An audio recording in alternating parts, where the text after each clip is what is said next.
Hello everyone and welcome back to another video of the F1 22 Driver Crewman with Red Bull, episode number 40 today for the Saudi Arabian Grand Prix of Season 3, round number 2. If you missed the previous episode at Bahrain and also the pre-season episode that was included in that, I recommend you go and check that, and of course subscribe if you're new to the channel to see plenty more F1 22 Driver Crewman videos. Coming into this one then, we'll be fitting a new energy store after it decided to blow up in the first episode. Double DNF, two DNFs in a row for the first time on this channel. So we're looking to bounce back really in Jeddah. And because of course it's so back to back with Bahrain, there's no time really to bring any upgrades. So Ferrari really didn't show their pace at Bahrain. It was actually a comfortable win for Charles Leclerc from Max Verstappen, then Lando Norris on the podium. So, you know, those teams, McLaren and Alpine, 4th and 5th, that just shows how close it is on the grid. So we could do with a good qualifying. So far, Jeddah's been a good track for me on the F1 22. So, yes, I'm keen, to bounce back. Can we even get a good result? Well, so far our first round qualified as what was P4. I think Gasly's improved. Leclerc's gone fastest with the 27.2. I am, unfortunately, like with most of the tracks, my characteristics, I'm really fast in one sector and a bit mediocre in the other two. And that's the case with Jeddah, because I am terrible in the first two sectors and rapid against the AI in the third sector, but somehow managed to gone purple in sector 1 as well. A little bit squishily there on the front end there through the end of the carousel section there. Not really a carousel because it hasn't got the banking like Zandvoort has. Through this section, these curves are a nightmare. As we now come through, DRS is always halfway down, which is always a bit awkward, having it halfway down the straight. It doesn't really last long enough to actually make an overtake, and it just really setting you up for making an overtake on this section. The final section, of course, and this is where we're gaining a lot of time on the AI, up to half a second maybe in a straight line, but maybe not quite as much, half a second, but we are gaining time on them due to the setup I've got, I think, as well. Up to the line, it's a 3/10 improvement. It's purple third sector, not surprising there, and it's third place, the second row. That's we haven't been on we haven't been on pole, I don't think, in this career mode yet. So no, I don't know. We definitely haven't. So within a tenth of the top four, within 1/10 of a second, that is really close. Max Verstappen only P7, showing that Alpine might start to crumble under him if he starts to get a bad result. That will of course lead to poor focus. Is Ricciardo and Ocon needing to improve as well. So we'll see what we can do from third place on the grid. It's time for the race for today's Saudi Arabian Grand Prix. So here we are then, welcoming you today to one of the jewels of the Arab world, Jeddah, one of the biggest cities in Saudi Arabia, second only to Riyadh, gateway to Mecca, one of the biggest ports in the region, and now host to the Saudi Arabian Grand Prix. So let's take a look at a topographical map of the Jeddah Street Circuit. As you can see, a number of challenging corners for the drivers to master here.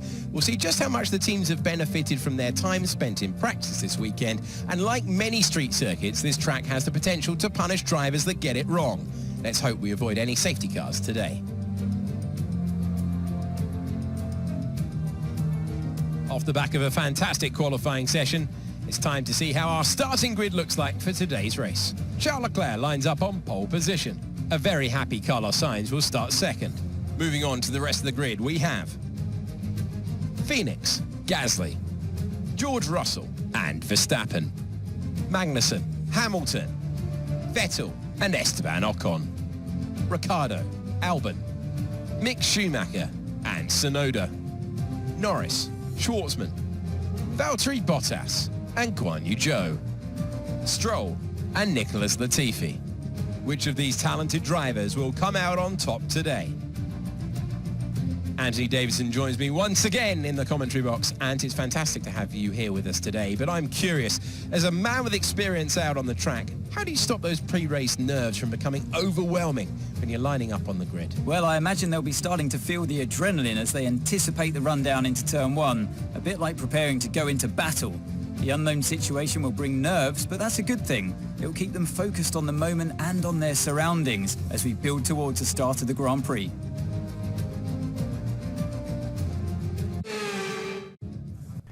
So here we are down in P3, we've got our teammate straight ahead. Carlos Sainz will be the first target, of course, doing well in the Ferrari. Finally showed, of course, he showed a little bit of pace at the start of last season though, and then just went off. So that the key for Sainz and Ferrari is to maintain those podium positions. We'll have to wait and see. As vibrant lights then, the Saudi Arabian Grand Prix, and the way we're going, it's actually a good start, better than Sainz. But he's going to come back as they always do with the AI in a second. Can we brake him around the outside to turn to the inside for the next corner? We're just going to squeeze him out of that corner and move up to P2. So it's a Red Bull 1-2, exactly what we wanted to do on the start. So now we're looking at Kevin Magnussen in the AlphaTauri. He's trying to go around the outside of Hamilton, and there's contact between K-Mag and Hamilton as Lewis locked up there. And that caused problems behind for Sebastian Vettel, who is cruising to a stop and is causing a blockage on track, an absolute car park and a half. Watching on board with Bottas, who's knocked his front wing off, and look at his teammate. Stroll's actually strolled through all of those. There's gained a lot of positions out of that. Bottas is out of the race, as is Vettel, a little bit iffy on the simulation damage as well. But we are coming in at the end of lap 2, because by the time the safety car has finished, it will be lap 5-ish. But a little bit held there for Leclerc, slow stop for him. A lightning stop for us, 2 seconds. That's the quickest stop I've had on the game. Even less than the estimated stop time there. And we have lost out though. I did try to back up the cars, but you know, that's the first attempt at doing that, backing up, unsuccessful there. But a couple of people have stayed out, including Yuki Tsunoda. He's on the alternate strategy. He leads this Grand Prix then, under the safety car from Leclerc. Zhou is in there as well, and the Alfa Romeo. So he's going to be a blockage, already pulling alongside Gasly. A little bit iffy in the rules there, but nevertheless, the FIA deemed that legal. We're going to try and get Sainz as well. Can we get Russell here? What a start, what a restart. 3 cars, the 3 cars we lost out to, we're just going back instantly. A little bit iffy on Gasly, must admit, but he was going so slowly, you know. And then the show got locked up. That put Russell off, and we were able to dive down the inside, catch the napping. And now we need to get past Zhou as quickly as possible. We can win this race if we have the pace over Leclerc. That's where we're going to question remains to be seen as we ease past Zhou easily. Tries to squeeze us into the wall there, and we are going to get up into P3 now, as there's a change for the race lead, as Tsunoda and Leclerc is going right round the outside at the final corner, giving the better line at the final corner. He gets traction down and takes the lead away. Meanwhile, a long way behind, we're watching. There's Robert Schwartzman has gone deep into the final corner. He's racing the 2 McLarens who've had a howler with Norris's penalty, as we're now getting Tsunoda at turn 2. Lovely little move there. Went in deep into turn 1. Allowed me to make the move there, right around the outside, given the grip that we have from the fresher tyres, and of course the downforce that we have in the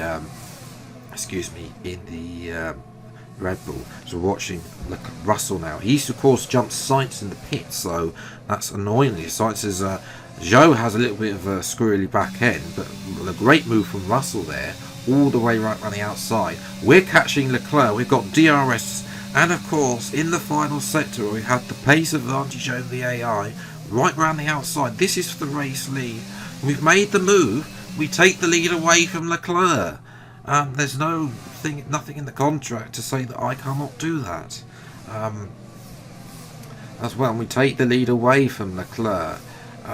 You know, if we're going to stop Leclerc, we could do that, as Russell is now making a move on Tsunoda. So Russell up to P3. That's a good job for Mercedes there. As well, there's watching Sainz, and there's contact with Tsunoda, and then Tsunoda makes contact with Gasly as well. Who's going to come in? Sainz continues on, but Gasly and Tsunoda. So unfortunate for Pierre. We've set a new fastest lap of the Grand Prix on lap number 10.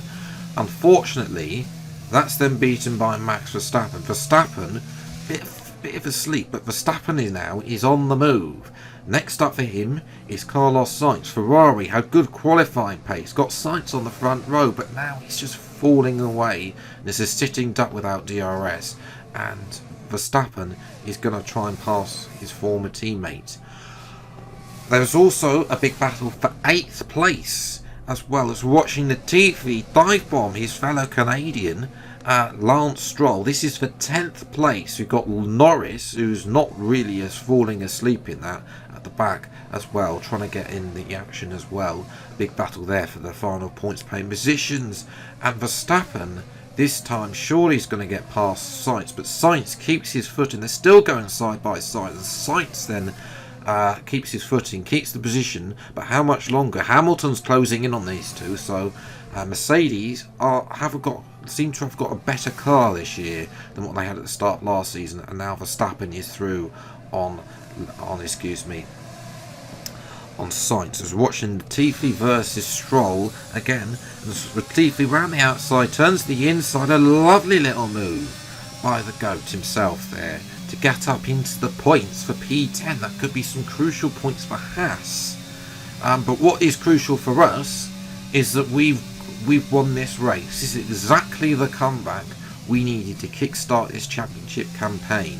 Now, whether or not we can go on to challenge Leclerc, that's yet to be seen. He is still far in front in the championship, having got P2. But across the line then for victory at Jeddah. Great drive, we did it! Good job, we did it! Mark seems to be definitely happy with that. I'm definitely happy with that as well. Exactly the comeback we needed after the failure at Bahrain. A sterling effort from the team and a magnificent drive to secure victory here at the Saudi Arabian Grand Prix.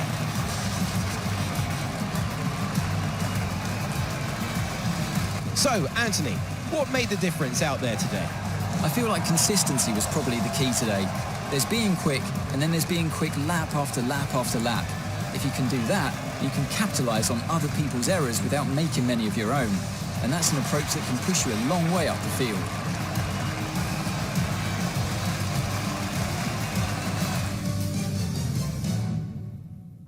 Here come today's winners. The team at Red Bull have done a phenomenal job recently. It's clear to see that they've put in the work, and they should be proud of the victory they've secured here. Oh yes, it's nice to be back on the top step. Four Grand Prix wins now in this career mode. Now, I think looking back on F1 2021 and F1 2020, I think there was 11 each on those games. So the target is already to beat that by far. But we'll have to wait and see if we can achieve more than that as well. Obviously helped by winning in Season 2 for AlphaTauri as well. But yes, pace was good. 0.2 faster than, well, 10.5 faster than Leclerc, our fastest lap was.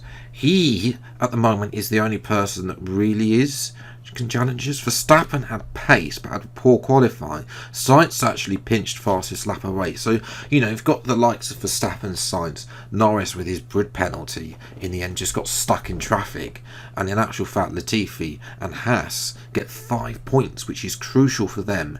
Albon gets points for Williams as well. That's good for them in their fight over Alfa Romeo and Aston Martin, the constructors. But yes, you can see we've jumped from P20 all the way up to P3 now, but we're still 19 points behind Leclerc, and if he can just finish on keep coming P2, eventually, you know, we're not going to win every race this season. It's going to be a tough season, a tough arse to actually beat him. So as well. Max Verstappen as well look to bounce back. You know, Alpine are far behind now in the constructors. You know, Williams, as I said, Williams and Haas scoring those crucial points to go ahead of Alfa Romeo and Aston Martin. And well, for Ferrari, you know, I mean, the fact of the matter is, Sainz is now behind, is behind Norris. You know, Norris had a dreadful, McLaren had an absolute shocker. I'm expecting McLaren to come back to Australia. That episode will be out on Monday.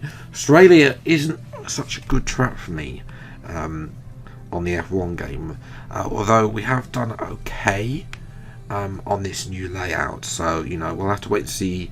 It's the first time out in a competitive car that can challenge for a race win consistently. Can we actually bring home the race win there, or at least a podium? That will be the target. And so yes, until the next video then, I'll see you next time. Take care, thanks so much for watching, enjoy your day, and goodbye.